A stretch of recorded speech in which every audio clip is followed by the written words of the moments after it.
जय श्री गणेश। भक्तों, आज हम सुनेंगे बुधवार के पावन दिन श्री गणेश जी की कथा। जो भी श्रद्धा और विश्वास के साथ इस कथा को सुनता है, उसके जीवन से सभी विघ्न बाधाएं दूर हो जाती हैं और भगवान गणपति उसकी सभी मनोकामनाओं को पूर्ण करते हैं। तो बड़ी श्रद्धा से बोलिए, गणपति बाप्पा मोरिया, मंगल मूर्ति मोरिया। वीडियो में अंत तक बने रहिए। प्राचीन समय की बात है, एक नगर में एक साहूकार रहता था। वह बहुत धनवान था, लेकिन उसको कोई संतान न थी।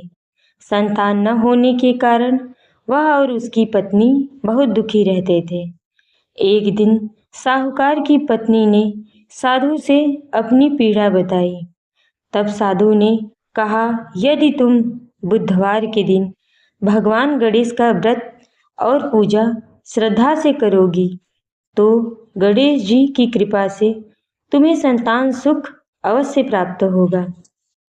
साधु की बात सुनकर साहूकार की पत्नी हर बुधवार को व्रत रखना और भगवान गणेश की पूजा अर्चना शुरू कर दी। वह विधि विधान से गणेश जी को दूर्वा, मोदक और लड्डू चढ़ाती और उनकी कथा सुनती।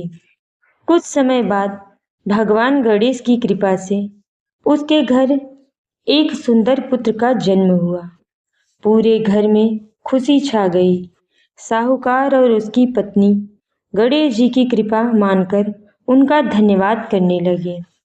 समय बीतता गया, वह बालक बड़ा होने लगा। एक दिन साहूकार किसी काम से बाहर गया था।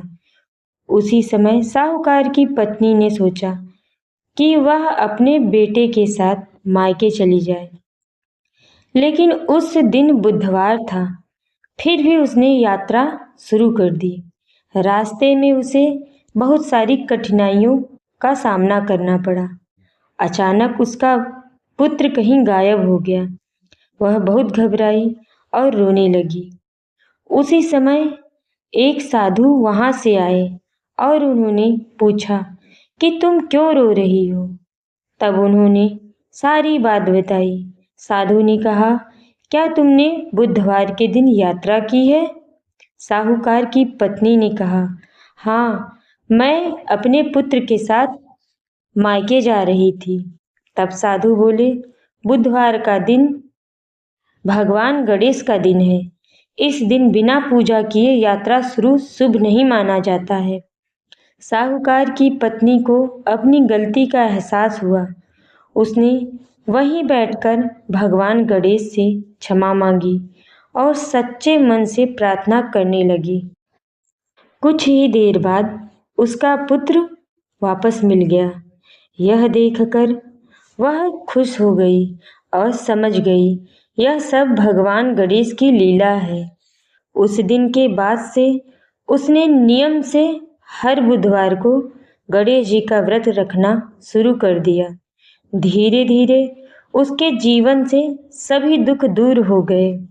उसका परिवार सुख समृद्धि से भर गया। भगवान गणेश बुद्धि, सुख, समृद्धि और सफलता देने वाले हैं। इसलिए हर शुभ कार्य से पहले उनका स्मरण किया जाता है, उनकी पूजा अर्चना की जाती है। बोलिए, गणपति बाप्पा मोरिया। जय गणपति बाप्पा।